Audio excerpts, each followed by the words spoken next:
Brought to you by V-Guard, co-powered by Sensodyne and Vimal. बोलो जुबा केसरी। पर ये दिल है कि चख रहा है उन्हीं अल्फाजों का दूर कितना भी जाओ, इस जुबान से दूर ना जा पाओगे। विमल, बोलो जुबान केसरी। हाँ शुक्ला जी, भिजवाना सिर्फ अल्ट्राटेक ही। मान गया बेटा, पर अल्ट्राटेक ही क्यों? आप ही ने तो कहा था कि घर जिंदगी में सिर्फ एक ही बार बनता है। घर एक मौका एक, इसलिए सीमेंट भी देश का number 1। UltraTech, India's number 1 cement. झंझनाहट से जल्द आराम पाएं सेंसोडाइन रैपिड रिलीफ के साथ। Brought to you by V-Guard, co-powered by Sensodyne and Vimal. बोलो जुबा Kesari. Sharda University. The world comes together at Sharda. Admissions now open.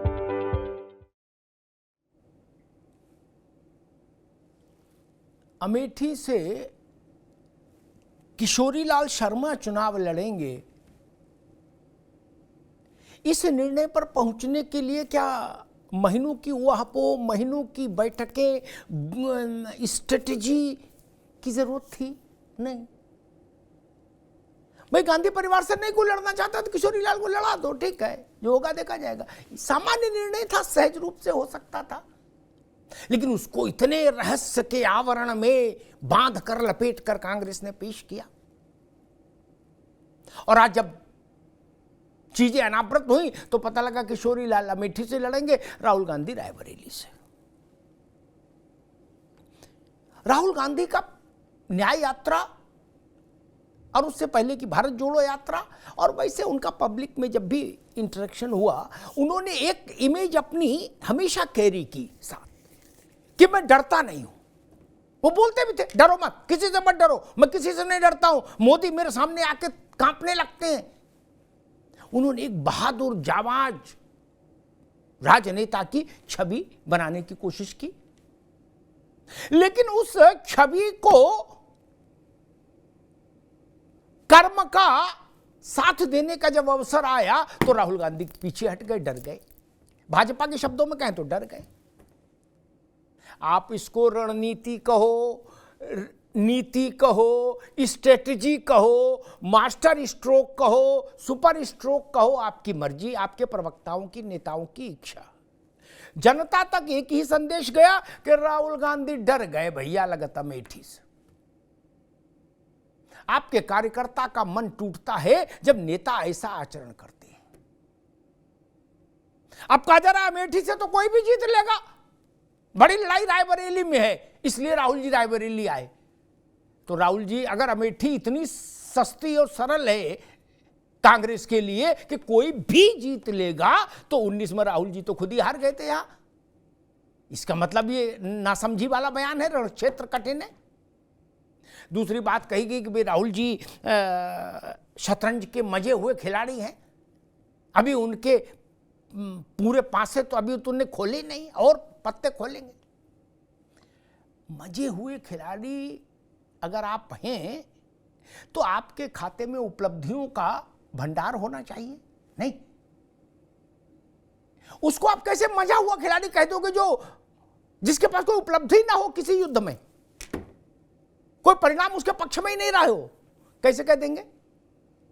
Congress अपने जन्म से आज तक सबसे निचले पायदान पर खड़ी है कि नहीं? तब एक और बात आई, वो भी दंभ की बात है, राजनीति में उससे बचा जाना चाहिए। कांग्रेस के कुछ नेताओं ने कहा कि स्मृति ईरानी का डब्बा गोल हो गया। बोले क्यों? बोले स्मृति ईरानी की क्या पहचान थी? यही ना कि राहुल गांधी के खिलाफ चुनाव लड़ी, हमने वो पहचान खत्म कर दी, अब Smriti Irani finish, tata bye bye, हो गया, जाओ टाइप का। स्मृति ईरानी आपके खिलाफ चुनाव ही नहीं लड़ी, आपको पराजित कर दिया उन्होंने। ये भी तो बोलना होगा फिर स्मृति ईरानी की पहचान 14 में ये थी कि आपके खिलाफ लड़ी, 19 में तो ये पहचान हो गई कि स्मृति ईरानी वो है जो राहुल गांधी को चुनाव में हरा के आई। अर्ध सत्य तो नहीं चलेगा। मुझे याद है कि महीने 1.5 महीने पहले प्रधानमंत्री ने एक दक्षिण के चैनल को इंटरव्यू दिया था। उस इंटरव्यू में उन्होंने कहा कि मेरी बात लिख के रख लीजिए, वायनाड में वोटिंग जिस दिन खत्म हो जाएगी उसके बाद राहुल गांधी उत्तर भारत में किसी नई सीट की तलाश में आपको दिखेंगे, अमेठी नहीं जाएंगे, नई सीट पर उतरेंगे। आज प्रधानमंत्री की बात अक्षरशः सत्य सिद्ध हो गई, और जब सत्य सिद्ध हो गई तो मोदी कहां चूकने वाले। उन्होंने राहुल गांधी के लिए कह दिया मंच से, माइक पर, कि सबको कहते थे डरो मत, और खुद की बारी आई तो डर गए। तो प्रधानमंत्री ने कहा मैं राहुल गांधी से कहूंगा डरो मत, भागो मत। और स्मृति ईरानी कह रही हैं कि अमेठी में गांधी परिवार के लिए कोई संभावना नहीं थी, इस कारण से राहुल गांधी को रायबरेली जाना पड़ा। किशोरी लाल जी उतारे गए हैं। पुराने लोग किशोरी लाल जी से परिचित होंगे, नए लोग तो ज्यादा परिचित नहीं हुए।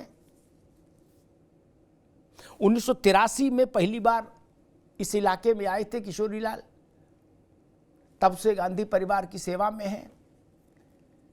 लेकिन एक दृश्य और एक सच्चाई ये भी है कि आज किशोरी लाल जब नामांकन भर रहे थे, अपना कलेक्ट्रेट में खड़े होकर पर्चा दाखिल कर रहे थे, तो उनके साथ कांग्रेस का एक भी बड़ा नेता नहीं था।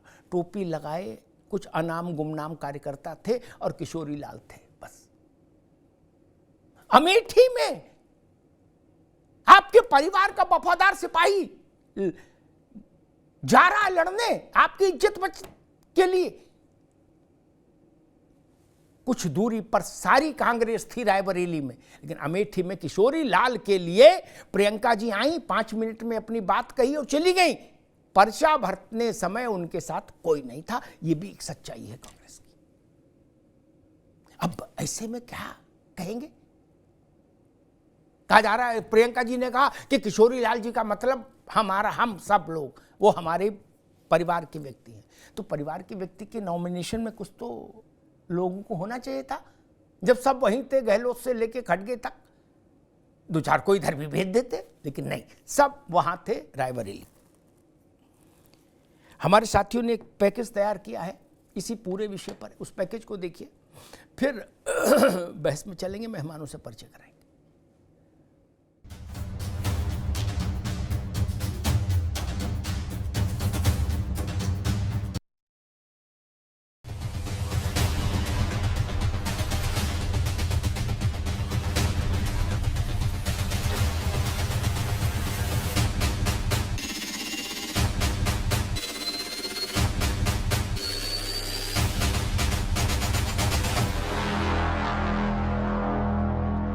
लो जी, खत्म हो गया सबसे बड़ा सियासी सस्पेंस अमेठी और रायबरेली को लेकर।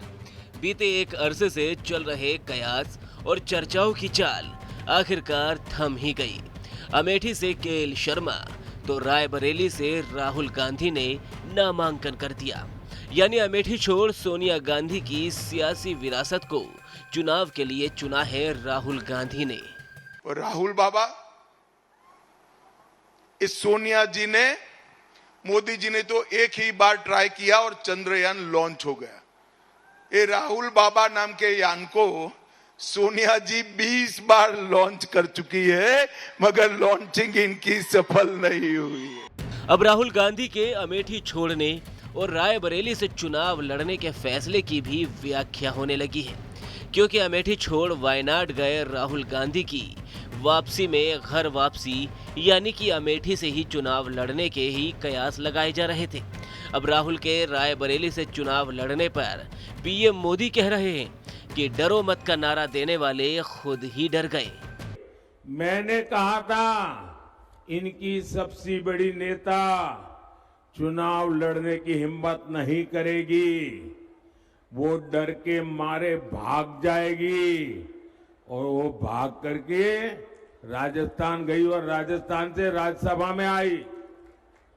और हुआ भी यही मैंने पहले ही बता दिया था कि शाहजादे वायनाड में हारने वाले हैं और हार के डर से जैसे ही वायनाड में मतदान समाप्त होगा वो दूसरी सीट खोजने लग जाएंगे और अब दूसरी सीट पर भी उनके सारे चेले चपाटे कह रहे थे अमेठी आएंगे अमेठी आएंगे, लेकिन अमेठी से भी इतना डर गए, इतने डर गए, वहां से भागकर अब रायबरेली में खोज रहे हैं रास्ता।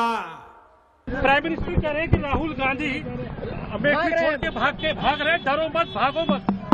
मैंने उन्होंने खुद ही भाग के वाराणसी आए ना जी। अब राहुल गांधी ने अमेठी छोड़ दी तो वहीं प्रियंका गांधी का पॉलिटिकल डेब्यू एक बार फिर से टल गया। 1999 के बाद ये पहला मौका है जब गांधी परिवार का कोई सदस्य अमेठी से चुनाव नहीं लड़ रहा। मौके की इस नजाकत पर स्मृति ईरानी ने भी तंज कसा। जनता भी ये जानती है रायबरेली की कि जिन्हें अमेठी ने अस्वीकार कर दिया, जो अमेठी छोड़कर वायनाड चले गए, वो रायबरेली के पूर्णता कभी नहीं हो पाएंगे। प्रश्न ये उठता है कि उन्होंने वायनाड में कहा कि वायनाड ही उनका परिवार है, तो आज रायबरेली में क्या कहेंगे। अमेठी से चुनावी मैदान में उतरे किशोरी लाल शर्मा गांधी परिवार के करीबी माने जाते हैं। राजीव गांधी से लेकर सोनिया गांधी तक के खास सिपहसालार रहे केएल शर्मा अब स्मृति ईरानी के खिलाफ चुनावी मैदान में है।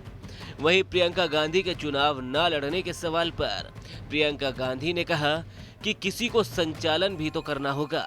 बहुत अच्छी चॉइस है, बहुत समय से शर्मा जी संभाल रहे हैं अमेठी को। 99 से जब पहले चुनाव का संचालन हमने किया था तो हम दोनों ने साथ में किया था। अमेठी का हर गांव के हर गांव को जानते हैं और गली को जानते हैं, बहुत अच्छा रहेगा। बहरहाल अमेठी में अब जहां स्मृति ईरानी बनाम किशोरी लाल शर्मा का संग्राम है, तो वहीं रायबरेली में राहुल गांधी बनाम दिनेश प्रताप सिंह का मुकाबला होगा। इन सब के बीच तमाम सवाल शोर कर रहे हैं कि अगर राहुल गांधी रायबरेली से जीते तो कौन सी सीट छोड़ेंगे। सवाल ये भी है कि राहुल गांधी ने अमेठी क्यों छोड़ी, और सवाल ये भी है कि अब प्रियंका गांधी का पॉलिटिकल डेब्यू कब होगा। एक छोटा सा विज्ञापन देख लीजिए, फिर मेहमानों से आपका परिचय करें और फिर इस बहस में चलते हैं और समझने की कोशिश करते हैं कि गांधी परिवार के इस निर्णय के राजनीतिक तौर पर कितने आयाम हैं और कितने अर्थ हैं। पहले एक छोटा सा विज्ञापन देखिए। पर ये दिल है कि चख रहा है उन्हीं अल्फाजों का दूर कितना भी जाओ, इस जुबान से दूर ना जा पाओगे। विमल, बोलो जुबान केसरी। हाँ शुक्ला जी, भिजवाना सिर्फ अल्ट्राटेक ही। मान गया बेटा, पर अल्ट्राटेक ही क्यों? आप ही ने तो कहा था कि घर जिंदगी में सिर्फ एक ही बार बनता है। घर एक मौका एक, इसलिए सीमेंट भी देश का number 1। UltraTech, India's number 1 cement. झंझनाहट से जल्द आराम पाएं। सेंसोडाइन रैपिड रिलीफ के साथ।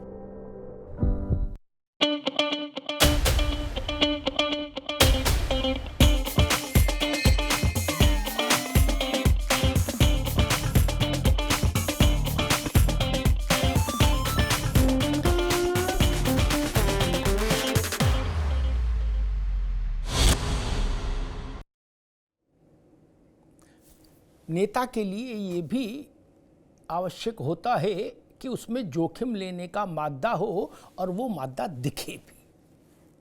आज के संदर्भ में ये टिप्पणी महत्वपूर्ण है। मेहमानों से आपका परिचय करा दें। दीपक मिश्रा जी हैं, समाजवादी चिंतक दीपक मिश्रा जी का स्वागत है। आनंद दुबे जी हैं, भारतीय जनता पार्टी के प्रवक्ता आनंद दुबे जी का स्वागत है। विवेक नारायण जी हैं, कांग्रेस के प्रवक्ता विवेक जी का बहुत बहुत स्वागत है। नावेद शिकोह, राजनीतिक विश्लेषक नावेद शिकोह का बहुत बहुत स्वागत। मैं राजनीतिक मेहमानों के पास जाऊं, राजनीतिक दलों के प्रवक्ताओं के पास जाऊं, उससे पहले नावेद शिकोह एक आरंभिक टिप्पणी आपसे लूंगा। सवाल वही, पिछले 2 महीने से इतना रहस्य, रोमांच, छायावाद, रहस्यवाद, गोपनीय, परम गोपनीय जो बना के रखा गया था, वो लिफाफा खुला तो उसमें केएल शर्मा का नाम निकला कि केएल शर्मा लड़ेंगे चुनाव और रायबरेली से राहुल जी लड़ेंगे। इसमें मैं सुबह से समझने की कोशिश कर रहा हूँ, कई विद्वानों से चर्चा कर चुका, अभी तक संतुष्ट नहीं हो पाया कि इसमें परम गोपन क्या था, परम गोपनीय क्या था और मास्टर स्ट्रोक क्या है। नहीं, मुझे तो यही लग रहा था कि राहुल गांधी लड़ेंगे अमेठी से, रायबरेली से प्रियंका लड़ेगी और यही कांग्रेस के वर्कर चाहते थे और जो कांग्रेस को वोट डालने वाले हैं वो भी यही चाहते थे। मुझे लगता है कि आखिरी वक्त तक मंथन होता रहा और हिम्मत नहीं पड़ी उनकी। एक बात मैं याद दिलाना चाहूंगा, विधानसभा चुनाव से पहले प्रियंका गांधी जी का एक पंच लाइन थी, एक जुमला था, वो बहुत पसंद किया गया था, मैंने भी बहुत पसंद किया था कि लड़की हूँ लड़ सकती हूँ। महिला सशक्तिकरण से जुड़ा हुआ था, महिलाओं को राजनीति में आने से जुड़ा हुआ ये जुमला हुआ था, बड़ी हिम्मत बांधने वाला ये जुमला था और प्रियंका गांधी जी ने इस लाइन पे काम किया, हालांकि सफल नहीं हुई, लेकिन इसको पसंद किया गया कि महिलाओं में हिम्मत होना चाहिए, महिलाएं हिम्मती होती हैं, महिलाओं में ताकत होती है, वो सत्ता में उतरे, उनको भागीदारी मिले। और उनके भाई का एक जुमला इस चुनाव में खूब चला, उनकी जनसभाओं में और उनकी यात्राओं में चला कि डरना मत। एक भाई का जुमला कि डरना मत और एक बहन का जुमला कि लड़की हूं लड़ सकती हूं। पूरा देश चाह रहा था, कांग्रेस को चाहने वाले चाह रहे थे कि प्रियंका जी लड़े, लड़की हैं, महिला हैं, लड़ सकती थी लेकिन नहीं लड़ी, थोड़ा सा नागवार गुजरा। लोग चाह रहे थे कि स्मृति ईरानी को टक्कर दें, इस बार जीत जाएंगे, हार जीत लगी रहती है, बड़े बड़े नेता हारे हैं, छोटे छोटे नेता जीते हैं जिनकी हैसियत हम लोगों ने तो देखा है ना, मोदी लहर और हिंदुत्व की लहर में जो सभासदी का चुनाव नहीं जीत सकते थे वो लोकसभा जीते हैं कई चुनाव में, तो हार जीत लगी रहती है, इसमें कोई मतलब नहीं होता। तो राहुल जी को लड़ना चाहिए था, प्रियंका जी को लड़ना चाहिए था, ये नहीं लड़े तो ये कहा जा रहा है कि अंतिम समय तक ये मंथन करते रहे, इनको घबराहट थी, इनको अपने वर्चस्व का सवाल था। एक पहलू ये है, दूसरा पहलू और है, आपकी डिबेट में एक बात पे चर्चा हुई थी, मुझे बहुत पसंद आया था, एक गिलास आधा भरा हुआ है या आधा खाली है, दोनों नजरियों से हर बात को रखना चाहिए। मैं भी दूसरे नजरिए से भी बात रखूंगा। आपने एक बहुत अच्छी बात कही थी कि कोई भी विधानसभा क्षेत्र या लोकसभा क्षेत्र किसी की बपौती नहीं होती है, किसी खानदान की, किसी परिवार की, वो जनता की बपौती होती है। ये नहीं कि वो खानदान ही लड़ेगा, वो नेता ही लड़ेंगे, ठीक नावेद भाई, जनता की लोकसभा क्षेत्र होता ठीक बात है, इसमें कोई जी ठीक है नावेद भाई, दोबारा मैं आता हूं आपके पास। दीपक मिश्रा बैठे हैं, बहुत अध्ययन प्रेमी व्यक्ति हैं और बड़े जानकार हैं।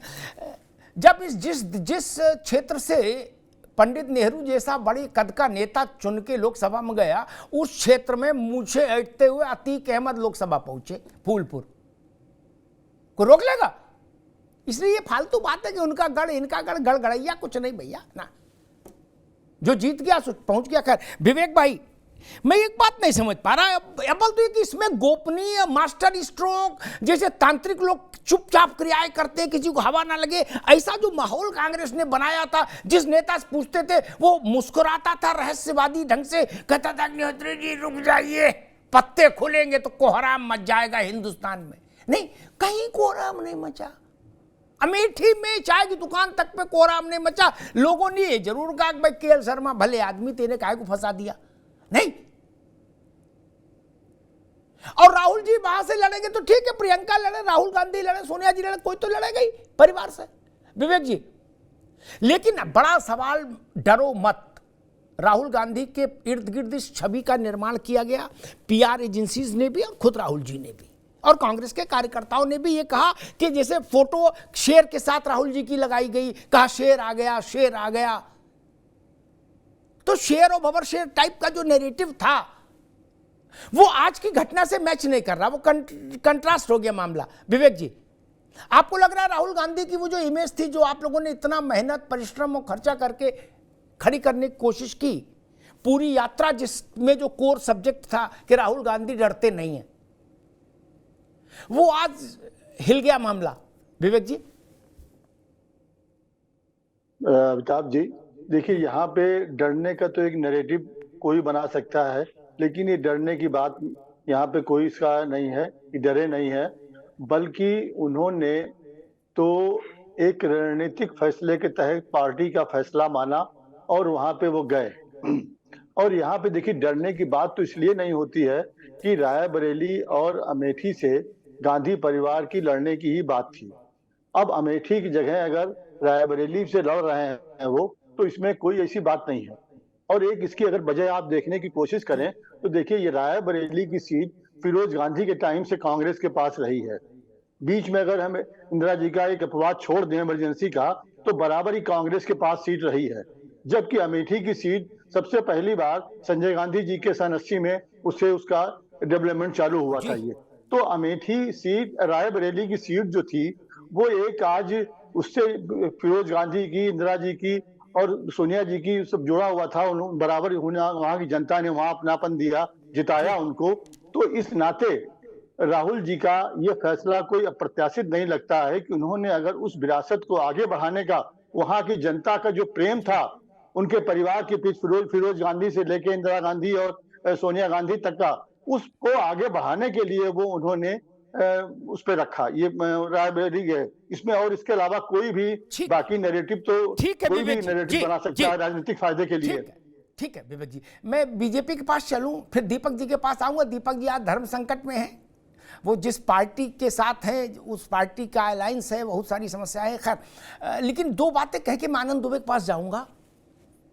अगर तराजू पे अमेठी रायबरेली को इस आधार पर रख दिया कि भाई पहले कौन लड़ा गांधी परिवार का, तो मैं कहूंगा फूलपुर से लड़ा देते राहुल गांधी को। उससे बुजुर्ग सीट कोई नहीं है परिवार की। जवाहरलाल जी वहां से लड़े, दीपक मिश्रा बताएंगे। फूलपुर से कहा नहीं लड़ा दिए, झंझट ही खत्म, कोई क्लेम ही नहीं रहता। पूरे भारत में इससे पुरानी गांधी परिवार की कोई सीट नहीं, लड़ा दो फूलपुर से। अजब बात है। अब पूरी कांग्रेस अमेठी को नैनो टेक्नोलॉजी बताने पे आमादा है। करी छोटी सीट है, मामूली सीट है, सेकंड ग्रेड टाइप मामला है, तो हमने केएल शर्मा को लड़ा दिया, हमने जाओ मौज लो, क्या भैया उधर जाएंगे। कल तक यही अमेठी कंठहार थी क्या? ये दुनिया की सबसे महान सीट थी? नहीं। कांग्रेस के बड़े बड़े नेता के जहाज वही लैंड करते थे। अमेठी आज आप लोगों ने कह दिया अमेठी कुछ नहीं, छी छोटी सीट है। मैंने कांग्रेस के बड़े नेता को सुना, वो कह रहे थे अमेठी तो कोई भी जीत लेगा, हमारा छोटा कार्यकर्ता भी। स्मृति ईरानी के लिए केएल बहुत है क्या?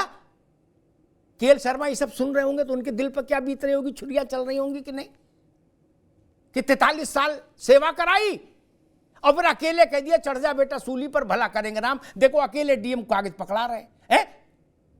अरे भाई दीपक मिश्रा जी को लिए जाते, ये भी अलायंस पार्टनर है। कोई जाना पहचाना चेहरा तो खड़ा होता उनके साथ, नहीं।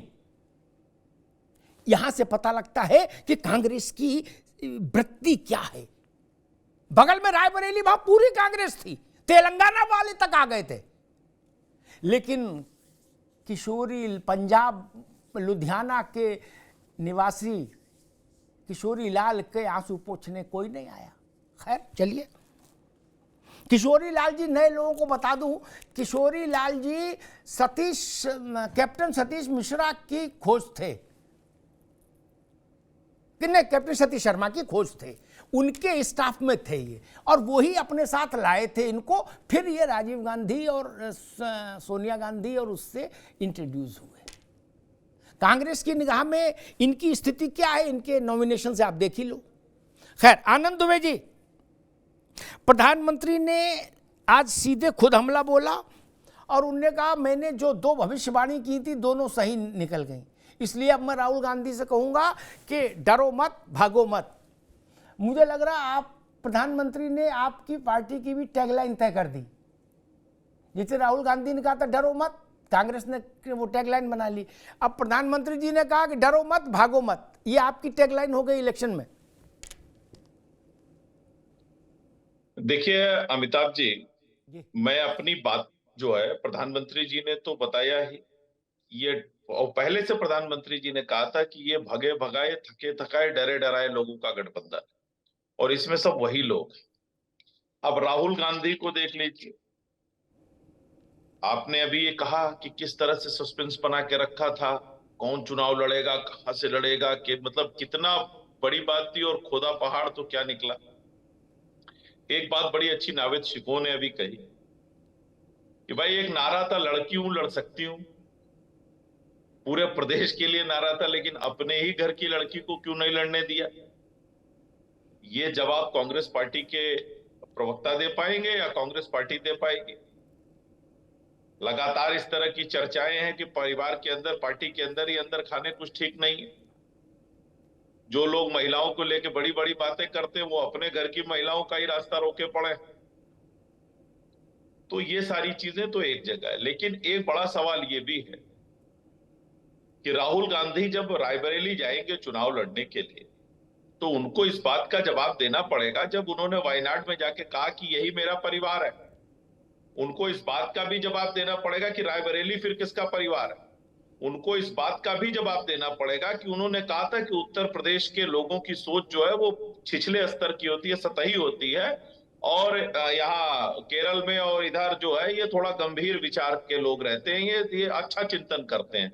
तो ये भी बताना पड़ेगा उनको कि आखिर सतही लोगों के बीच में चुनाव लड़ने वो क्यों चले आए। उनको ये भी बताना पड़ेगा कि क्या अब उनको उत्तर प्रदेश के आम अच्छे लगने लगे। उन्होंने कहा था ना, उत्तर प्रदेश के आम मुझे अच्छे नहीं लगते हैं, चाहे वो मलियाबाद के हो चाहे बनारस के लंगड़ा आम हो। तो राहुल गांधी को बहुत से सवालों का जवाब जो है वो देना पड़ेगा रायबरेली में। साथ साथ ही उनको रायबरेली में जनता को यह भी बताना पड़ेगा कि लंबे समय तक जो अमेठी और रायबरेली को इतना प्रतिनिधित्व जो है कांग्रेस पार्टी को करने का मौका रायबरेली अमेठी ने दिया, आखिर उस रायबरेली अमेठी को उसके बदले में उन्होंने क्या दिया। और बहुत से सवाल हैं जिनके जवाब राहुल गांधी को जाके रायबरेली में देना पड़ेगा। और हाँ, एक बात बहुत स्पष्ट है कि राहुल गांधी हिम्मत नहीं जुटा पाए अमेठी से चुनाव लड़ने का। 2019 में स्मृति ईरानी जी ने उनका बोरिया बिस्तर बांध के वहां से भगा दिया था, फिर वो वहां गए और अब यहाँ आए, और निश्चित रूप से कांग्रेस पार्टी इस बार रायबरेली की सीट भी हारेगी। ठीक है, ठीक है, पूरी तरह ठीक है। आनंद रुक लूंगा। दीपक मिश्रा जी, एक जवाहरलाल नेहरू बड़े इसलिए हुए कि उन्होंने अपनी जिंदगी में 4-5 दफा बड़े जोखिम उठाए। क्या उस स्तर के जोखिम जिनके बारे में दूसरा कोई विचार करे तो पसीना आ जाए। इंदिरा गांधी देश की बड़ी नेता, कांग्रेस की सबसे बड़ी नेता इसलिए हो पाई कि उन्होंने जोखिम उठाया। चाहे गलत सही मैं नहीं जा रहा, ऑपरेशन ब्लू स्टार एक बड़ा जोखिम था, 71 की लड़ाई बड़ी जोखिम थी, इमरजेंसी इंपोज करना बड़ा जोखिम था, लेकिन उठाया। क्या राहुल गांधी अवसर, इतिहास ने उनको अवसर दिया, समय के चक्र ने उनको अवसर दिया और राहुल गांधी चूक गए। कोई आदमी बड़ा नेता नहीं हुआ, जितने 35-40 साल में मैंने देखा और जितनों को पढ़ा, जो वक्त पर भाग गया हो या पलायनवादी रुख ले ले या सेफ साइड ले ले और फिर वो बड़ा नेता कहलाए। नहीं, आप अपनी पार्टी में बड़े हो सकते हैं, क्योंकि घरेलू पार्टियां हैं, उनमें आप अध्यक्ष हो सकते हैं, संरक्षक हो सकते हैं, चेयरमैन हो सकते हैं, अंतर्राष्ट्रीय अध्यक्ष हो सकते हैं, लेकिन देश के नेता नहीं हो सकते और कार्यकर्ताओं के नेता नहीं हो सकते। दीपक मिश्रा। आदरणीय अमिताभ जी, मैं आपके इस वक्तव्य से अक्षरशः पूर्णतः सहमत हूं कि राजनीति में जोखिम उठाना चाहिए। राजनीति को चुनाव के समय भी जोखिम उठाना चाहिए और चुनाव को रक्तविहीन युद्ध की संज्ञा दी गई थी। यानी जो युद्ध में होता है उतनी ही प्रतिबद्धता राजनीति में होनी चाहिए, वो भी चुनावी राजनीति में। नेहरू महान थे, लोहिया महान थे, ये महान लोग थे। तो वर्तमान दौर की राजनीति में कोई व्यक्ति हो, उनका शतांश भी नहीं है, इसमें स्वीकार करने में कोई हिचक नहीं। लेकिन राहुल जी जोखिम तो उठाया ही है ना। यही भाजपा के साथी कहा करते थे, हमारे आनंद जी आनंद लेते हुए कहा करते थे, आनंदमय होते हुए कहा करते थे, आनंद में निमग्न होके कहा करते थे, संलग्न में नहीं, निमग्न होके कहा करते थे कि राहुल ने उत्तर प्रदेश छोड़ दिया। देखिए मोदी जी की लहर, कोई बड़ा नेता विपक्ष का लड़ ही नहीं रहा है, कोई अड़ ही नहीं रहा है।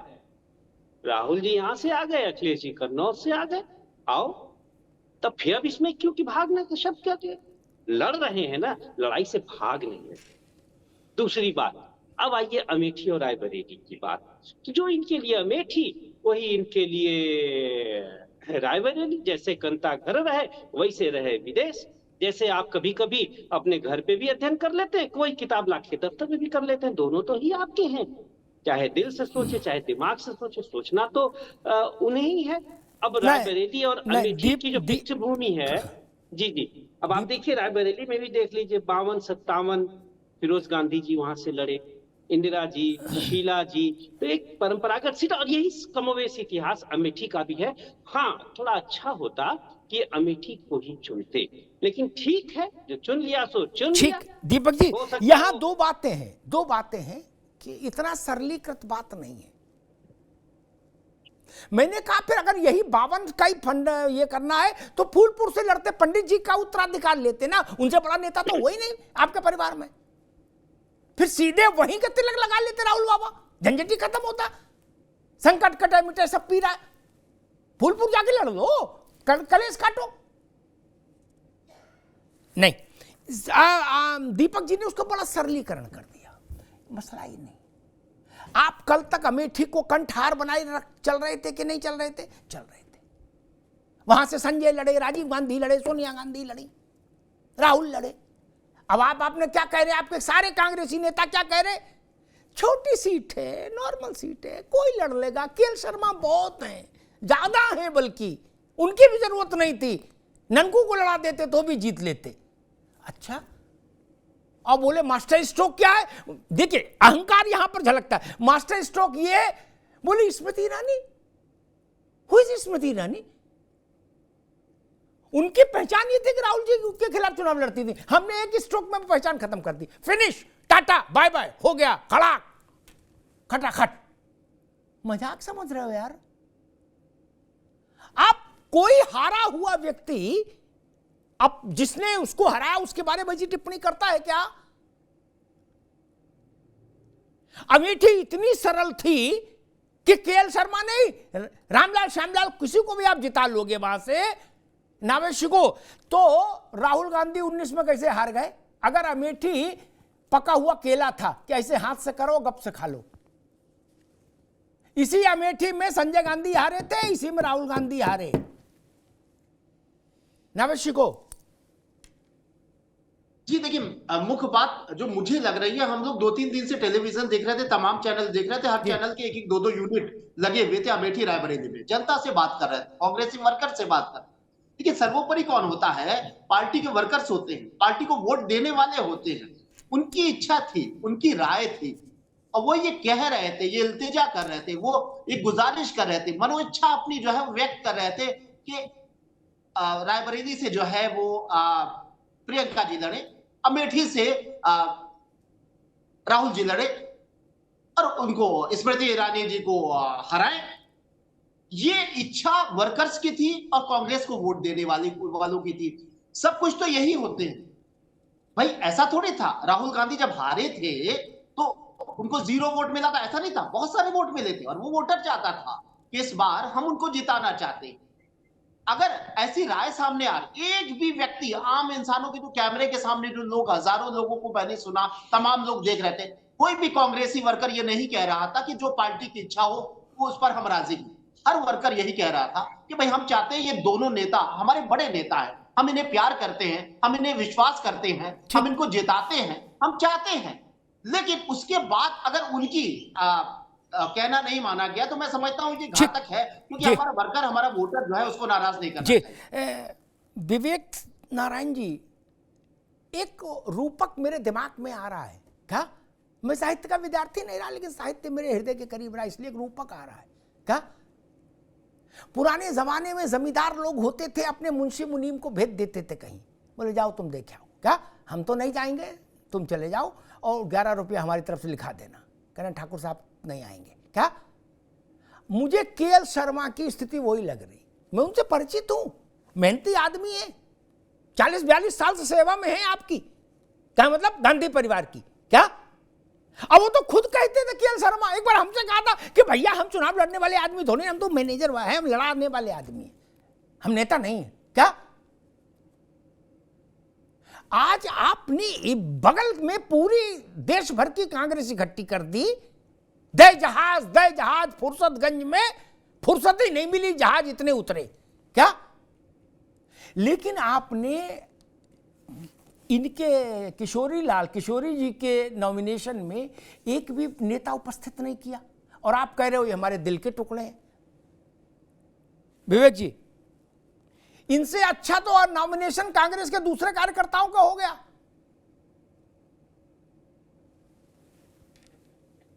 अमिताभ जी जी देखिए, किशोरी लाल जी की जो आपने खूबियां बताई, तो उनको लड़ाने का एक ये भी उद्देश्य था अमेठी से, कि वो 40-42 साल से अमेठी के एक एक ब्लॉक से, एक एक न्याय पंचायत से, एक एक गांव से कार्यकर्ताओं से परिचित थे, सारा काम मैनेज करते थे, तो उनसे बेहतर समझ वाला कोई भी व्यक्ति दूसरा इतने हो नहीं सकता था। इसलिए वहां पे शर्मा जी को लड़ाया गया। वहां पे रही बात जो कांग्रेस के नेताओं के प्रेजेंस की बात है, तो देखिए वहां तो गिने चुने लोग अंदर जाते हैं, सबको मालूम है ये। अरे बाहर भी कोई नहीं था विवेक भाई, बाहर भी कोई नहीं था उनके साथ ना, उनसे कहा टाटा बाय बाय हो गया, खड़ा जाओ।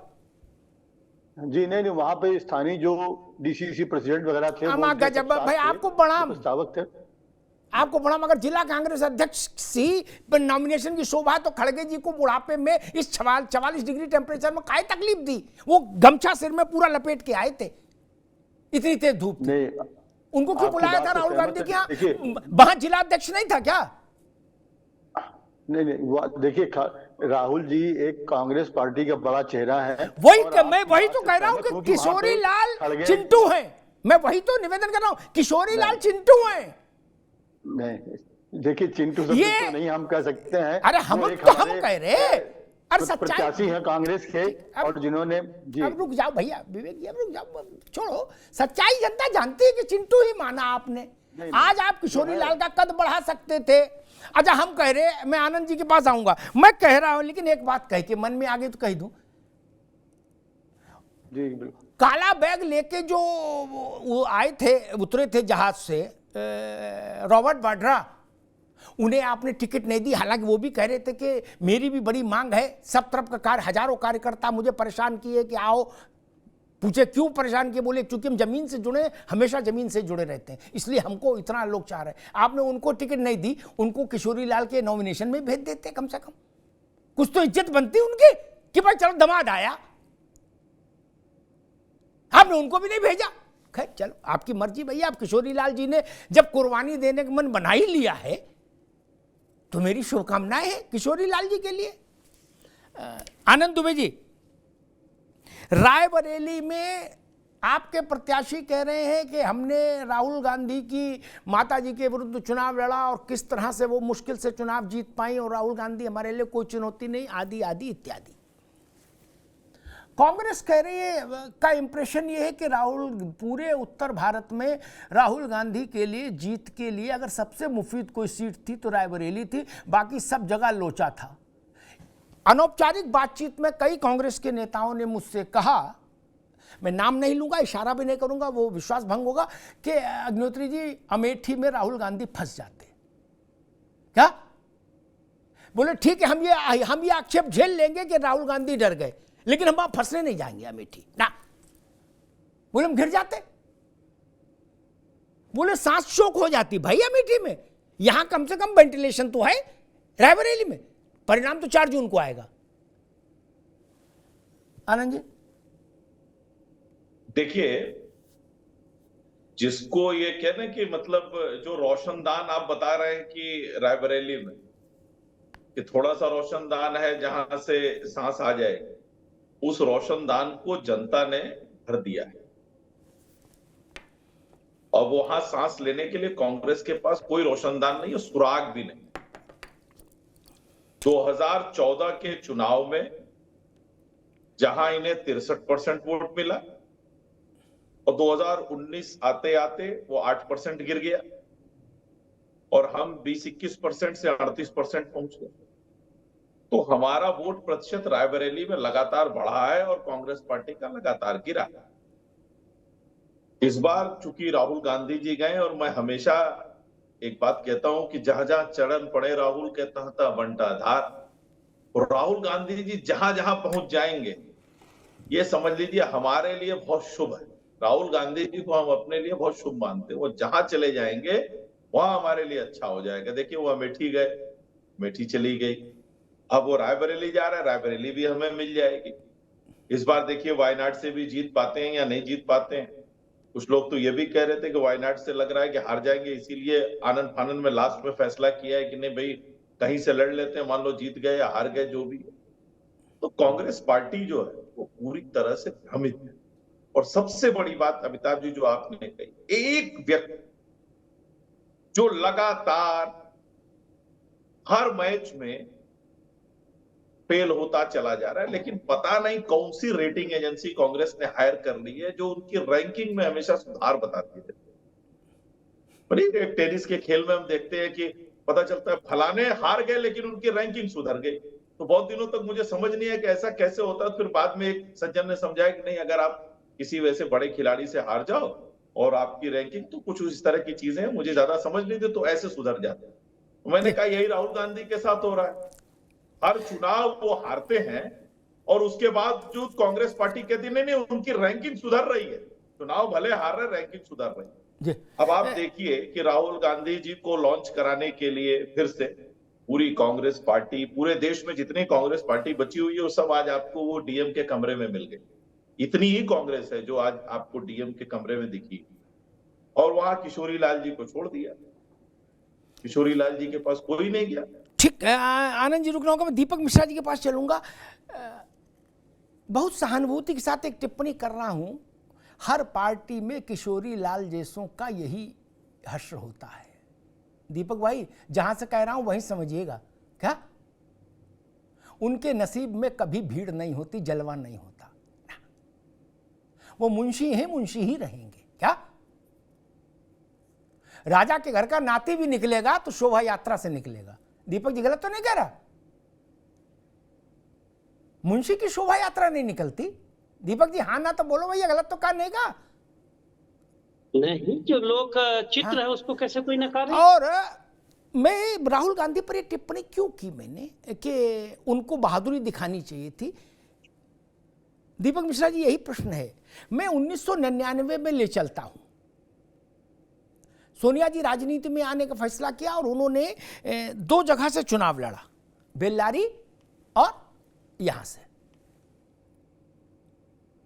भारतीय जनता पार्टी ने आनन फानन में फैसला किया कि सुषमा स्वराज को सोनिया गांधी के खिलाफ बेल्लारी से लड़ाएंगे। उससे पहले सुषमा स्वराज का बेल्लारी से कोई लेने देना नहीं था। क्या सुषमा स्वराज, मैं उस चुनाव को कवर करने गया था, सुषमा जी लड़ी, शिद्दत से लड़ी। सोनिया गांधी और सुषमा स्वराज का बेहद रोमांचक मुकाबला हुआ और शिद्दत का आलम यह कि 7 दिन के भीतर सुषमा स्वराज कन्नड़ बोलने लगी थी। सोनिया गांधी हिंदी में भी अचकचाती थी, वो कन्नड़ बोल रही थी। मुकाबला ऐसे होता दीपक मिश्रा जी, ऐसा नहीं होता कि तू किशोरी लाल तुम चले जाओ उधर, हम इधर तरह देखेंगे। क्या कितने किशोरी लालों को बलि कराओगे फिर? देखिए अमिताभ जी, ठीक है, मैं आपने जो चित्र प्रस्तुत किया वो आपने अपने अनुभव से प्रस्तुत किया, लेकिन मैं इसी चित्र का एक और पहलू आपके समक्ष रखूंगा। फिरोज गांधी से चुनाव लड़ने के लिए लोहिया जी ने अपने निजी सचिव को भेजा था, नंद किशोर नाई, एक समाजवादी की आत्मकथा उनकी पुस्तक भी है। और लड़ाई इतनी रोमांचक हो गई कि एक समय ऐसा लगा कि संजय गांधी जी हार जाएंगे। जनेश्वर जी ये थे, ठीक है, छात्र राजनीति से निकले हुए थे, तो ये कह के, और दूसरा सबसे बड़ी बात कहना कि छोटा आदमी बड़ा आदमी, तो ये बात तो कृष्ण के बाद राजनीति के सबसे बड़े मर्मज्ञ कौटिल्य ने, हम लोग के आदर्श कौटिल्य ने कहा है, तृणो अपि प्रयोजनमस्ति। ठीक है, युद्ध है, नेपोलियन भी हारा है और नेपोलियन तो जितने जीते उससे ज्यादा हारे। लोहिया हारे, लोहिया जिनसे हारे उनका नाम कोई नहीं जानता। नेहरू वाले चुनाव को छोड़ दीजिए, उत्तर प्रदेश के मुख्यमंत्री तक रहे, लेकिन लोहिया को श्रद्धा सुमन अर्पित करने के लिए वर्तमान प्रधानमंत्री को भी आना ही पड़ता है। तो ये तो लोकमानस का प्रभाव है, भी देखिए। और अगर कांग्रेस ने लड़ाया है तो ठीक ही लड़ाया है, यही तो लोकतंत्र की खूबी है, ये तो लोकतंत्र का सौंदर्य है। कोई मामूली महिला है क्या? ये टीवी की स्टार हैं, यहाँ से लेके गोवा तक उनका व्यापार है और मजबूत व्यापार है। कई बार तो उनके व्यापारों पे हम लोगों ने चर्चा की है। वो कोई मामूली महा आमात्य है, वो मंत्राणी है वो, तो उनके विरुद्ध अगर एक मामूली व्यक्ति मामूली से मुंशी कह लीजिए लड़ाया, तो ये तो अच्छी बात है, प्रशंसनीय बात है। मुझे लगता है कि इसकी हम लोगों को झूम के तारीफ करनी चाहिए। जी ठीक। ये रानी बनाम मेहतरानी वाला जो डिबेट चला था, ठीक है दीपक जी योग्य व्यक्ति हैं, तो वो कई बार तथ्यों को घुमा भी देते हैं। खैर ठीक है। होता क्या, बड़े आदमी गाड़ी जब चलाते हैं और एक्सीडेंट कर दें, किसी को मार दें, तो ड्राइवर को फोन करके बुलवा लेते हैं, बोले गुड्डू आ जाओ, हैं गाड़ी हैंडल पकड़ो बैठो, और पुलिस वालों को बोलो कि हम चला रहे थे गाड़ी, साहब पीछे बैठे थे। ड्राइवरों के भाग्य में यही है। अब मैं नाम लेके उसका ज़्यादा विश्लेषण नहीं करूंगा। मेरी पूरी सहानुभूति किशोरी लाल जी के साथ है, क्योंकि उन्होंने बहुत मेहनत की, किशोरी लाल ने। मैं समझ रहा था कि सोनिया जी आज किशोरी लाल के नॉमिनेशन में रहेंगी। आपने अपने परिवार के सेवक को उतारा है, तो उसको मान भी दीजिए ना, रहना चाहिए इस चीज से मान भी दीजिए ना। वो बड़े बूढ़े जवान जवान सब भाग रहे थे रायबरेली। मैं तो कह रहा छोड़ो, रॉबर्ट वड्रा कोई भेज देते कि भाई तुम ही खड़े हो जाना, वहां कुछ तो रहे। खैर चलिए, कांग्रेस का विषय, मैं उस बहस में नहीं पड़ रहा। विवेक नारायण जी, क्या कांग्रेस को ऐसा लग रहा है कि अब जो 3 से 7 चरण, 7वें चरण तक का चुनाव, 5 चरण का जो बचा है, उस चुनाव में ये मुद्दा प्रोमिनेंस पाएगा कि राहुल गांधी मतलब पूरी कांग्रेस आ गई। खड़गे जी कांग्रेस का तकनीकी चेहरा है, व्यवहारिक चेहरा राहुल गांधी है। ठीक, कांग्रेस ने मैदान छोड़ दिया, राहुल गांधी डर गए। अभी तक आपने जो बनाई थी इमारत, उसके ऊपर ना बोर्ड लगाया था डरो मत या हम डरते नहीं, अब वो बोर्ड पलट गया, ऐसा लग रहा है क्या? जी देखिए, सबसे पहले तो अमिताभ जी हम थोड़ा सा आपसे ये कहेंगे कि देखिए, तकनीकी जो बात आपने कही खड़गे जी के लिए, तो ये बात थोड़ा आप दूसरे सत्तारूढ़ दल की तरफ भी देखिए। तो इस तरह की बात जो एक हमारे निर्वाचित भाई, एक मिनट, नरेश उत्तम पटेल समाजवादी पार्टी का चेहरा नहीं है, लिखित पढ़त में अध्यक्ष है प्रदेश के, चेहरा तो नहीं है। तो भारतीय जनता पार्टी, चेहरा तो प्रधानमंत्री नरेंद्र मोदी हैं। इसमें कौन गलत बात मैंने कह दी? राहुल गांधी ही कांग्रेस का चेहरा है भैया। विवेक जी, काफी खड़गे जी का एक वीडियो आया था, आपने सुना था, कांग्रेस के लोगों से कह रहे थे कि भाई हमको तुम लोग मंच पर कोई इधर धक्का देता है, कोई उधर धक्का देता है, ये क्या तरीका है? राहुल गांधी को तो कोई धक्का नहीं दे सकता ना। बस इसी से पता लगता कौन चेहरा है। अब कहिए अपनी बात जी। इन देखिए 5 चरणों में चुनाव की बात जो है, आज ये जो रायबरेली में या अमेठी में जो फैसला लिया गया, ये कांग्रेस ने बहुत सोच समझ के लिया। भले इसमें हो कि देर क्यों लगाई या वो एक अलग मुद्दा हो सकता है, लेकिन आज ये रणनीतिक फैसला था। ये देश के आम चुनाव बहुत ही महत्वपूर्ण चुनाव है, और प्रियंका जी को पूरी जो उम्मीद थी कि रायबरेली से वो वहां प्रत्याशी होंगी, लेकिन रायबरेली से प्रत्याशी इसलिए नहीं वो उन्होंने बनना स्वीकार किया कि पूरे देश में जो बाकी चरण बाकी पड़े हैं, तो उन चरणों में वो चुनावी दौरा करेंगी। राहुल जी भी करेंगे, लेकिन प्रियंका जी फ्री हैंड से दौरा करेंगी, और कल को उनको सांसद अगर बनना होगा तो वो सरकार बनने के बाद भी कहीं से उस चुनाव में लड़के आ सकती हैं। लेकिन ये चुनाव में बहुत महत्वपूर्ण चुनाव 2024 के हैं, तो इसलिए इस चुनाव में ये फैसला किया गया कि वहां से प्रियंका जी को रायबरेली से चुनाव उन्होंने लड़ने की अनिच्छा करी है। जो भी पार्टी का फैसला रहा हो जिस तरीके से, लेकिन उसका मेन उद्देश्य यही था कि पूरे देश में कांग्रेस इंडिया गठबंधन की तरफ से वो स्टार प्रचारक हैं, तो उस हैसियत से वो प्रचार कर सकेंगे। और इसका निश्चय ही इस फैसले का असर पूरे सारे चरणों में पड़ेगा और सकारात्मक असर पड़ेगा। ठीक है विवेक भाई, बिल्कुल। आनंद दुबे जी, एक नैरेटिव और चल रहा जिसकी ओर इशारा विवेक जी ने भी किया कि राहुल गांधी दोनों जगह से जीत जाएंगे, वायनाड रिटेन करेंगे, रायबरेली छोड़ देंगे, रायबरेली में बाई इलेक्शन होगा, बाई इलेक्शन में प्रियंका गांधी उम्मीदवार होंगी, प्रियंका गांधी भी लोकसभा पहुंच जाएंगे, राहुल भी पहुंच जाएंगे, भाई बहन दोनों आ जाएंगे और बोलो सियावर रामचंद्र की जय, सत्यनारायण स्वामी की जय, प्रसाद पाओ, कथा समाप्त। एक ये भी नैरेटिव चल रहा है। लेकिन ये सब ऐसा होगा तो ऐसा होगा है, बुआ के मूछे होंगी तो फूफा कहेंगे नहीं। अभी तो इब्तिदाए इश्क है, रोता है क्या, आगे आगे देखिए होता है क्या। अभी से बाई इलेक्शन की बात क्या करना, अभी तो मेन इलेक्शन है। आनंद भाई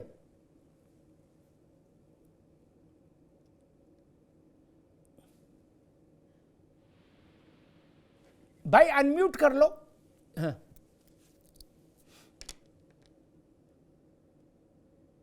हाँ अमिताभ जी, देखिए ये कांग्रेस पार्टी की तरफ से स्पष्ट हो गया है कि अगर राहुल गांधी रायबरेली जीत जाते हैं तो छोड़ देंगे, फिर प्रियंका जी उनकी जगह चुनाव लड़ जाएंगी।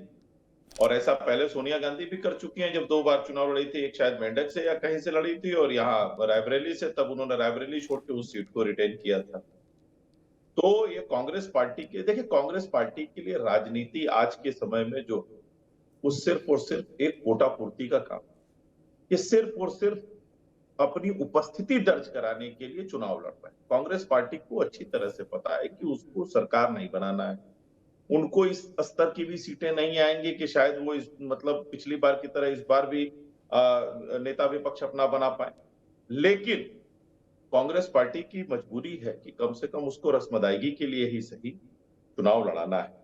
ये तो कांग्रेस के जो कार्यकर्ता हैं उनके भारी दबाव की वजह से मजबूरी में राहुल गांधी को यह फैसला लेना पड़ा। इसके लिए कांग्रेस के जो कार्यकर्ता हैं वो बधाई के पात्र हैं कि कम से कम उन्होंने राहुल गांधी को एक बार फिर से एक्सपोज होने के लिए उत्तर प्रदेश बुला लिया और अमेठी से हिम्मत नहीं जुटा पाए तो रायबरेली लड़ ली है। सोनिया जी पहले ही रायबरेली छोड़ चुकी थी। तो ये स्पष्ट है अमिताभ जी कि चुनाव राहुल गांधी रायबरेली से हारेंगे और बुरी तरह से चुनाव हारेंगे। ठीक बात। नाविश को एक सवाल आपसे कि आ रहा हूं, विवेक भाई आपको अवसर दूंगा। एक सवाल, किसी चुनाव में अगर ये नैरेटिव गांव-गांव, कस्बे-कस्बे, मोहल्ले-मोहल्ले फैल जाए क्या कि भैया जीत जाएंगे तो रहेंगे नहीं, बाद में गुड्डू लड़ाएंगे क्या, तो चुनाव मुश्किल हो जाता है। और खास तौर पर जब आप बगल की सीट में ऐसा कर चुके हो, अमेठी छोड़ गए हो क्या, कि राहुल गांधी ने कहा था कि मैं बहुत गुस्सा हूं अमेठी के लोगों से, क्या फिर वो आए नहीं उधर, उनने गूगल मैप से अमेठी डिलीट कर दिया, बोला उधर जाने नहीं हमें क्या जी। और किशोर भाई एक और चित्र याद रहा था, किशोरी लाल ही सोनिया जी का जीत का सर्टिफिकेट लेके गए थे दिल्ली। सोनिया जी सर्टिफिकेट लेने भी नहीं आई थी रायबरेली। दीपक जी, लोकतांत्रिक मूल्यों के प्रति इतना सम्मान था, उनने किशोरी लाल से कहा कि तुम ले आओ सर्टिफिकेट, है हम तब तक कॉफी पी रहे हैं यहां दिल्ली में, तुम दौड़ के जाओ रायबरेली ले आओ क्या, और हमको सर्टिफिकेट देते हुए फोटो डाल देना गूगल पे। जी नावेद जी, ये जो रायबरेली में जो मैसेजिंग होगी गांव-गांव कि राहुल जी बस कुछ दिन हैं, अगर जीते फिर यहां से खाली कर देंगे, इस मैसेजिंग का कांग्रेस के पक्ष में असर होगा या विपक्ष में? नहीं, ये तो कांग्रेस के पक्ष में तो नहीं, कांग्रेस के खिलाफ ये माहौल बन सकता है। ये जाहिर सी बात है कि 2 सीटों से अगर कोई भी नेता लड़ता है और ये उम्मीद होती है कि जहां पर जीतने की ज्यादा उम्मीद है वहां पर उसका रिश्ता है, क्योंकि वायनाड पे उनका बुरे वक्त पे वहां की जनता ने साथ दिया था, तो ये बात तय है कि उनको ये सीट अगर दोनों जगह से मान लीजिए थोड़ी देर के लिए जीत भी जाते हैं तो ये सीट उनको छोड़ना पड़ेगी। और जो एक माहौल बनाया जा रहा है कि प्रियंका उसमें उपचुनाव में लड़ेगी और वो हो जाएगा, ये सारी चीजें बहुत पॉजिटिव नहीं होती है, किसी भी प्रत्याशी के लिए ये नकारात्मक होती है और जनता में इसका बुरा प्रभाव होता है। विवेक भाई, एक चीज जरूर कहना जी देखिए, आपने जिस बात से अपनी बात को शुरू किया था कि ड्रामेबाजी क्यों हुई, तो पार्टी का अधिकार है वो राहुल को लड़वाएं ना लड़वाएं, प्रियंका को लड़वाएं ना लड़वाएं, ये उनका अधिकार है और जनता उनको वोट दे या ना दे। लेकिन एक चीज मैं बहुत कम समय में कहना चाहूंगा कि लेकिन इसकी वजह ये हो सकती है कि मुलायम सिंह यादव जी कहते थे कि चर्चा पर्चा और खर्चा, 3 दिन से एक ही चर्चा चल रही है, राहुल प्रियंका रायबरेली अमेठी। ये चर्चा फायदेमंद हो सकती थी, लेकिन फायदेमंद नहीं होगी। क्यों नहीं फायदे होंगे, मैं बहुत कम समय में बताने की कोशिश। देखिए, चुनाव के दौरान जो है, जो माहौल बनता है वो बड़ा असर करता है। चुनाव के दौरान कोई भी माहौल बनता है, कोई भी चर्चा होती है, वो वोटिंग पर प्रभाव डालती है। एक माहौल बना हुआ था जो भाजपा के लिए बड़ा घातक था। संविधान और आरक्षण, ये इतना घातक था कि भाजपा घबरा के ये कहने लगी कि साहब आरक्षण मुसलमानों को दे दिया जाएगा। यानी ये सही ट्रैक पे माहौल चल रहा था कांग्रेस ने अपने माहौल को ही खत्म कर दिया इस चर्चा में। ठीक है, नवीन भाई रुकना होगा। विवेक नारायण जी, दो सवाल है, छोटा छोटा आंसर। एक तो ये कि राहुल गांधी ये कुछ सीट रखेंगे नहीं, वो तो आ गए, बस जैसे होता है बस में झोला रख दिया है और हम नीचे आ गए, बीड़ी पी रहे हैं, चाय पी रहे हैं। बाद में दीपक जी आएंगे, बैठेंगे, वो हमें जाना नहीं, हम तो झोला रख दिए हैं। क्या ऐसा चुनाव में अगर मैसेज हो जाएगा तो उसका क्या असर पड़ेगा? जो दूसरी बात नावेद कह रहे हैं कि चुनाव कांग्रेस के लिए हिसाब से ठीक ट्रैक पे जा रहा था, डिस्ट्रैक्ट हो गया और मामला फिर भैंस पानी में चली गई। विवेक जी, देखिए मैं पहली बात कह रहा हूं कि देखिए, जब प्रधानमंत्री जी अहमदाबाद और बनारस से लड़े थे तो उस समय ये सवाल कितना उठा था। आज इस सवाल का कोई औचित्य नहीं है कि वो एक सीट छोड़ देंगे। ये तो कोई पहली बार घटना नहीं हो रही है देश में। 2 जगह से चुनाव तो इसके पहले भी राजनेता लड़ते रहे हैं, तो लेकिन इस समय ये उठने का, ये एक नैरेटिव सेट करने की बात हो रही है।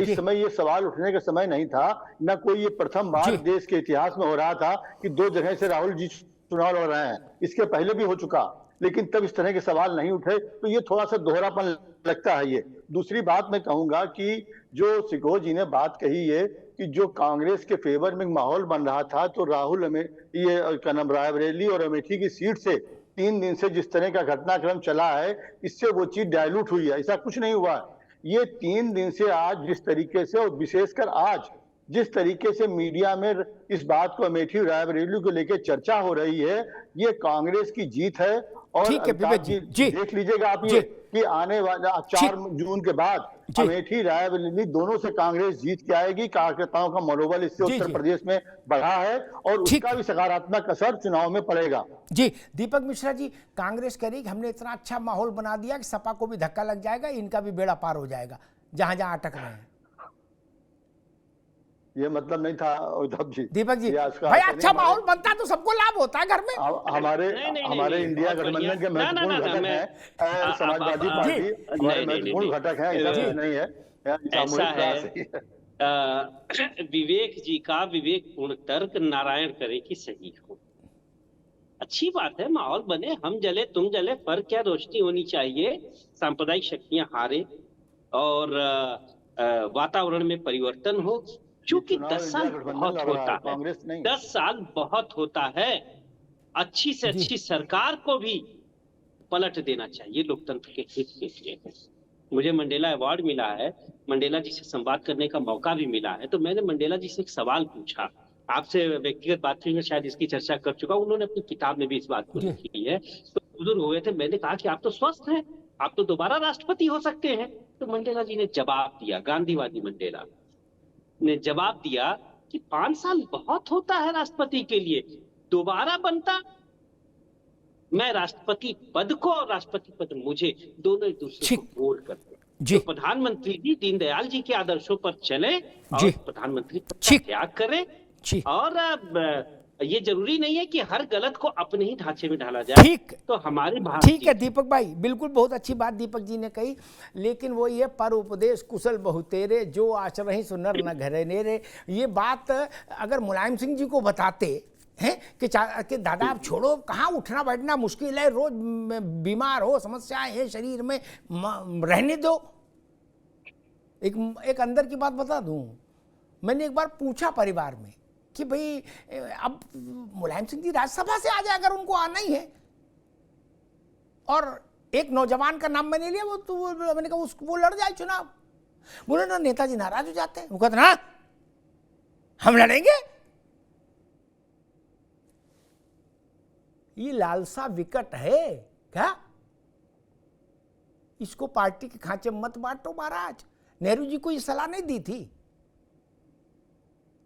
जब पैरालिसिस हो गया तभी माने। अरे ये ना, ये सब अभी नहीं, विवेक जी ना मेरे साथ नहीं, ठीक, उनको सलाह देना चाहिए था। कि भाई एक बार रह लिया, गांधी जी ने बना दिया, आप उसके जिंदगी भर रहोगे? शारीरिक अवस्था के ही कारण नेहरू जी गए ना, अन्यथा तो नहीं जाते। और जिंदाबाद करने वाले जिंदाबाद करते, यहां आपत्ति है। एक और सवाल उठा, शायद विवेक भाई ने कहा कि पहली बार नहीं हो रहा, या दीपक जी ने कहा हाँ चुनाव 2 जगह से लड़ते रहे लोग। विवेक भाई ने कहा कि उन्होंने नाम नहीं लिया, मैं नाम ले लेता हूँ। उन्होंने नरेंद्र मोदी का वो संदर्भ दिया कि वो बड़ौदा और कहाँ से, बनारस से लड़े, 2 जगह से, तब किसी ने सवाल नहीं उठाया। एक व्यवहारिक बात कह देता हूं विवेक जी, मैं तो किताबें तो पढ़ी नहीं, मैंने जीवन पढ़ा है। क्या आनंद दुबे के पास के शरीर में रोग प्रतिरोधक क्षमता बहुत ज्यादा है? क्या ये जनवरी में सवेरे उठ के कुल्फी खा लेंगे? क्या आप जून में सवेरे उठ के कुल्फी खाओगे तो बीमार पड़ जाओगे, क्योंकि आपके पास रोग प्रतिरोधक क्षमता नहीं है। ये कोई रॉकेट साइंस से समझना। जब कांग्रेस अपने जलाल पर थी तो कांग्रेस को सब माफ था मित्र। आप लोग ये क्यों नहीं समझ पा रहे हो? मैं इस बात से हैरान हूं दीपक मिश्रा। आप भी अगर मुलायम सिंह की सपा समझ रहे हो आज के दौर में, तो आपको भी प्रणाम। अरे कुछ करके तो दिखाओ पहले। जिता दो 10, 15, 20 सांसद, हम मान लेंगे नेता हो आप लोग दीपक जी। अन्यथा मान लो कि भाई हमारी इम्यूनिटी कम है, तो लौकी नींबू डाल के और पुदीना की चटनी और सूखी रोटी 2 खा लो, चुप सो जाओ। नहीं, किसने कहा कि बटर नान खाएंगे? नहीं पचा पाएंगे ना आप। वो स्थिति कांग्रेस की है। वो 303 सीट जीत के जो करेंगे वही आप 44 सीट पर करना चाहते हैं, तो फिर मुश्किल है भाई। ये कड़वी बात है कि सच्ची बात है। जब भाजपा की 2 सीटें आती थी विवेक जी, तो ये भी लौकी की सब्जी खाते थे क्या? और कांग्रेस मलाई कोफ्ते खाती थी क्या? क्योंकि वो पचा सकती थी। आप क्यों नहीं मानते हैं? आप पता नहीं कौन सा चश्मा लगाए हैं कि आपको लगता है कि नहीं, उनने किया तो हम भी करेंगे। नहीं भाई, दीपक जी गलत तो नहीं कह रहा। मायावती अगर कांशीराम समझ ले खुद को, तो मायावती जी को प्रणाम भेजना पड़ेगा ना लिख के। क्या? और आज की कांग्रेस अगर इंदिरा गांधी समझ ले खुद को, तो उसको भी प्रणाम। परिणाम तो दो भैया। और एक बात जान लीजिए भैया, दीपक जी के लिए भी, भाजपा पर भी लागू, हर पर लागू है। कांग्रेस पर के संदर्भ में कह रहा हूं। राहुल गांधी अपने जीवन में जब तक एक बड़ी सफलता पार्टी को नहीं दिलाएंगे विवेक जी, क्या देश उनको नेता नहीं मानेगा। ठीक, वो कांग्रेस CWC के चेयरमैन हो जाए, प्रेसिडेंट हो जाए, कुछ हो जाए, गार्जियन हो जाए, उससे कोई फर्क नहीं पड़ता। क्या ऐसे ही एक सफलता अखिलेश जी को दिलानी होगी अपनी पार्टी को अपने दम। दीपक जी ये भी आप भी नोट कर लो, नेता तभी कहे जाएंगे। मायावती जी डिके कर रही हैं लगातार, उनका ग्राफ नीचे जा रहा है। कांशीराम के समय में जो सफलता आई वो दोहरा नहीं पाई ना मायावती कभी। नरेंद्र मोदी आप सबसे इस मायने में अलग है। ये तर्क दीपक जी वाला हो सकता है, लेकिन ये तर्क मजाक ज्यादा है। इसको इस ढंग से हम क्यों नहीं लेते कि 10 साल 2 बार जनता ने प्रचंड बहुमत एक आदमी के पीछे दिया? कोई तमंचा लगा के सरकार हासिल होती है क्या? उत्तर प्रदेश को देख लीजिए, मुलायम सिंह जी रहे 3 बार, दीपक मिश्रा, मायावती 4 बार रही, कोई भी सरकार को दोबारा ला पाया नहीं। योगी आदित्यनाथ लेके आए ना, 38 साल का रिकॉर्ड टूटा ना, कैसे खारिज कर देंगे आप? और आखिरी बात कहूंगा, डर की बात भाजपा ही कह रहे हैं, इसलिए मैं नहीं कह रहा विवेक जी ना, मेरे पास अपना विवेक भी है। उत्तर प्रदेश में एकमात्र सीट थी कांग्रेस के पास। दीपक मिश्रा, आप भी सुन लीजिए, आप चिंतक व्यक्ति हैं क्या? एकमात्र सीट थी जीती हुई, वो राहुल जी ने अपने लिए रख ली क्या? हेड ऑफ द फैमिली का यह व्यवहार ठीक नहीं। हेड ऑफ द फैमिली का यह व्यवहार ठीक नहीं है।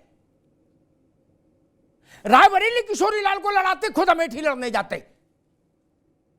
तो मैसेज दूसरा होता कि हमने अपनी भुजाओं के बल पर भरोसा किया। एक सीट बची थी आपके पास यूपी में, वो आपने कहा भैया लेंगे, इधर रखो, इधर पीछे वाली जेब में रख दो, चुप चुप छुपा लो क्या? ये वैसी बात है, 10 बच्चों का घर है, 10 लोगों का नावेश्य को क्या?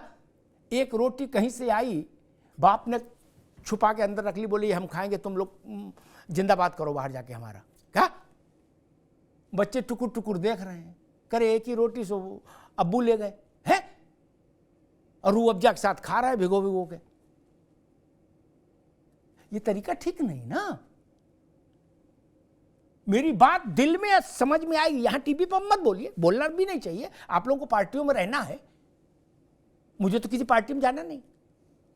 लेकिन दीपक मिश्रा, इस बात का की आलोचना नहीं कर पाओगे आत्मा में कि बड़ा नेता बनने के लिए जरूरी था कि जो एकमात्र जीती हुई सीट थी वो किसी कार्यकर्ता को दे देते और कहते जो सबसे कठिन सीट हो वहां मैं उतरूंगा क्या? नरेंद्र मोदी बड़ौदा और गांधीनगर 2 जगह से नहीं लड़े थे। जब वो बनारस लड़ने आए थे, उससे पहले उनका बनारस से क्या वास्ता था बताइए? क्या वास्ता था? लड़े ना, रिस्क लिया ना। आप उनसे तुलना किए दे रहे हो। किशोरी लाल जी ने 4 दशक तक आपकी सेवा की, गांधी परिवार की, पार्टी की नहीं। क्या अच्छा नहीं होता उस सेवा के पुरस्कार में कहते कि किशोरी जो एक सीट जीती हुई है उसमें तुम्हें खड़ा कर रहे हैं, जाओ क्या? हम तो कहीं से भी लड़ लेंगे। दिक्कत तब होती है जब नेता कहते हैं कि हम बड़े हैं और चुनाव लड़ने की बारी आए तो कहते गुड्डू जरा गूगल मैप निकालो क्या? सबसे सुरक्षित कहां है वहीं जाएंगे। नहीं, युद्ध में उतरिए। सोना भी धातु सोने बनती है जब, तो तपना पड़ता है ना विवेक जी क्या? राहुल जी तो इतनी बड़ी यात्रा निकाल के आए थे, देश भर में कांग्रेस ने कहा था माहौल बदल गया है, तो अमेठी से लड़ लेते, क्या दिक्कत थी? और मेरा मन किशोरी लाल जी के लिए भी वो है क्या कि हर पार्टी में किशोरी लाल मिलेंगे। दीपक जी, उनको सम्मान देना सीखिए। लुधियाना से जब आए थे किशोरी लाल तो नौजवान थे, लड़के थे क्या? आज बुढ़े हो गए। यही कागज जमा करने और कागज लाने ले जाने में वो जन नेता नहीं है। और ऐसा भी नहीं कि कोई इलाके में कोई उनको लोग नेता के तौर पे जानते हैं, ऐसा भी नहीं है। ये भी प्रियंका जी की बात से मैं सहमत नहीं कि सब इनको जानते हैं, इनको ये सबको जानते हैं, ऐसा भी कुछ नहीं है। हाँ, ये एफिडेविट बनवा के लाओ, ये सर्टिफिकेट लाओ, ये बारसान का सर्टिफिकेट लाओ, ये फलाने का लाओ, ये संपत्ति के कागज फोटो स्टेट कराओ, अटेस्ट कराओ, उस टाइप का काम करने वाले व्यक्ति हैं। आज सांसद हो गया कोई व्यक्ति गांधी परिवार से तो उसके प्रतिनिधि हो गए। सबसे पहले ये जगदीशपुर विधानसभा के प्रतिनिधि बनाया था इनको कैप्टन ने, दीपक जी। सोनिया जी ने प्रियंका को प्रतिनिधि बनाया, प्रियंका ने अपना प्रतिनिधि किशोरी लाल को बना दिया, सबलेट कर दिया। जैसे नहीं पुलुल बनते हैं तो सबलेट हो जाता ठेका। ये मसला राहुल गांधी के पास अवसर था, वो एक संदेश दे सकते थे कि मैं बड़ा नेता हूं। ये वैसी बात हो गई राम रावण युद्ध हो है तो रावण या राम में से कोई ये कहे कि हम छोटे वाले से लड़ेंगे, कमजोर वाले से लड़ेंगे, तुम लोग सबसे बड़े से लड़ो, ये ठीक नहीं ना। आप नायक हैं अपनी शिविर के, तो सबसे बड़ी लड़ाई में उतरिए, यही साहस है मित्र। धन्यवाद। एक छोटा सा विज्ञापन है, जरा देख लीजिए। पर ये दिल है कि चख रहा है उन्हीं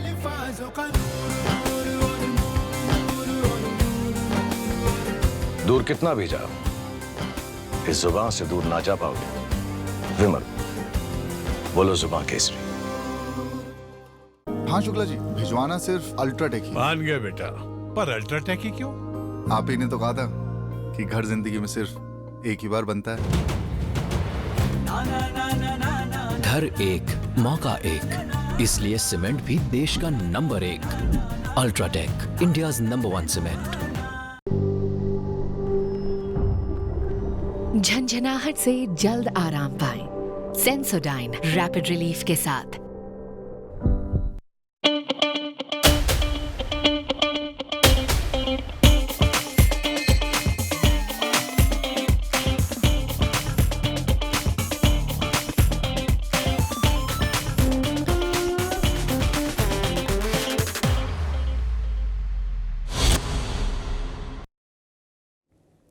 मुझे लगता है राहुल गांधी के लिए रायबरेली चुनाव में एक प्रश्न सबसे ज़्यादा असुविधा वाला रहेगा कि जनता ये जरूर पूछना चाहेगी कि अगर आप दोनों जगह से जीत गए, रायबरेली और वायनाड, तो कहाँ को छोड़ेंगे और कहाँ से सांसद रहेंगे। क्योंकि बड़ा मुश्किल होता है कि आप चुनाव लड़ें जहाँ से और वहाँ ये कह दें कि हम यहाँ से अगर जीत गए तो रहेंगे, नहीं रहेंगे वायनाड से। और वायनाड को अगर आप हिलाते डुलाते हैं तो अगले साल वहाँ चुनाव भी है केरल में, वहाँ की संभावनाएं भी खारिज हो जाएंगी। ये दुविधा रहेगी। और अमेठी वाला वृत्तांत राहुल गांधी का जो है कि उन्होंने जिस ढंग से अमेठी को छोड़ दिया सदा के लिए, वो वृत्तांत रायबरेली में उनका पीछा करेगा और कांग्रेस के लिए असहज स्थिति पैदा करेगा, ऐसा लगता है। धन्यवाद। Sharda University. The world comes together at Sharda. Admissions now open.